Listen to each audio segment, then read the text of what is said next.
Hi, this is Maddie Mudd from Seaside Sounds, and today I'm going to be talking about a concert which was unlike any other. I mean, it's probably one of the best concerts I've ever been to, and it was Haim's. It was 3 days ago at the Fillmore Miami Beach, and it was a concert that again I went to alone. I went alone to the concert at Chera, but immediately again I made friends.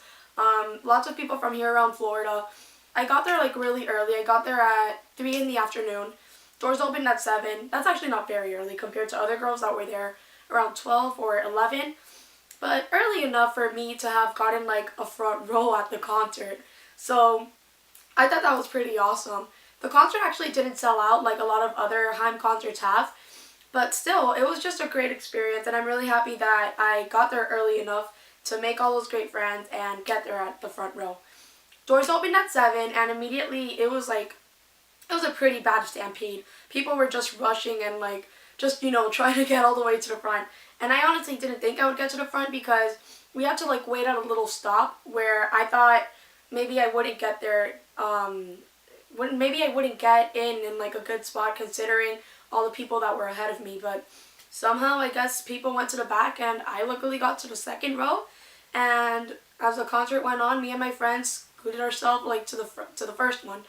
So the first people that came out were actually the openers, which was a chillwave indie-tronica band from Portland, Oregon, and you could tell they were from Portland. They looked like they came out of the show Portlandia, which I thought was pretty hilarious. It was a band called Shy Girls, chillwave indie-tronica, and they were pretty cool. I really liked their music, and my friend that was next to me was just like, oh my god, this guy has a sex voice, it's so amazing. And yeah, he did have a really great voice. The other performers weren't as into it. One of them, the keyboardist for example, he was just pecking like a bird. But you can tell he wasn't as into it as maybe the guy in the back with the MIDI sampler thing, who was just really going like this and really into it.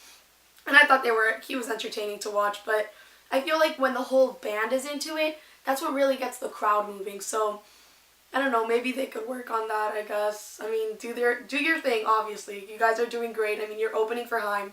But, I don't know, maybe if he would have gotten into that, maybe the crowd would have been more into them as they were for Haim. So, yeah, if you are really into chillwave and indie-tronica, definitely check them out. I will be, because that's the kind of music that I love studying to, as well as my Vitamin String Quartet playlist, which is huge on Spotify, and I'll post links if you guys ever want to check it out. So, I'm just really excited to talk about this. But after Shy Girls came, we have to wait almost an hour, which really sucked because I am the most anxious person when I'm gonna see a band that I really like. And we have to wait almost an hour because sound check guys and all of that. I mean, when Haim performs, they have so many instruments on stage. They have their guitars, their bass, and they have they each have their own little set of drums that they playing at the end. And yeah, I mean, I guess it is understandable that they took that much time, but still it was really anxious. It was a really anxious moment for me. But finally, after a long wait, at about 9:15ish, first came out the drummer's Dash, and I'm not sure who the other one was, but I took a picture with him after, which was I thought was pretty cool. And after a long wait, finally they came out, and all the lights went off, and you just start hearing all the banging on the drums, all the banging, and all of a sudden on stage, we see when the lights go on, the three sisters. And they just started performing Falling, and the whole crowd went crazy. Everybody was just going wild. It was a night that we knew was going to be unforgettable, amazing. And for me to be front row was just perfect because I just happened to be right in front of the spot where Danielle happened to do all of her freaking guitar solos. So I got the perfect spot for this concert. And I'm just so happy that I had the chance to go and see them because I honestly didn't even think I would be able to because of finals week and all of that stuff. Us college kids, we know finals week is hectic, but that's life. And yeah, it was just a great beginning to my summer seeing Haim and all of them. And I'm gonna talk about a few of my favorite moments from the show.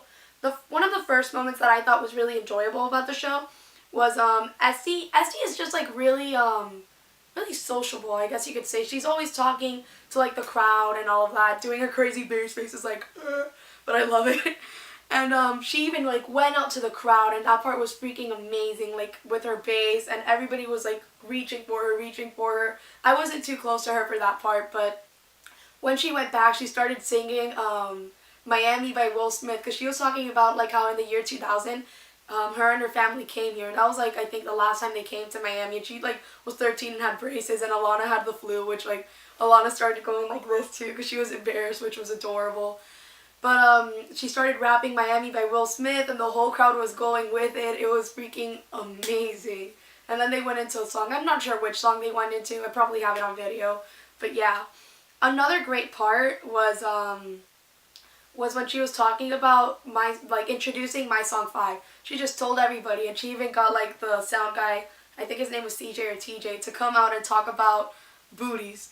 I love booties, so I thought that was really freaking hilarious. And then she was like, you guys have to like make this an A+ game. A+ game of booty shaking.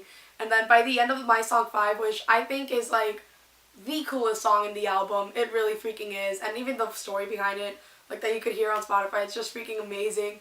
So that part, I was going ham. But yeah.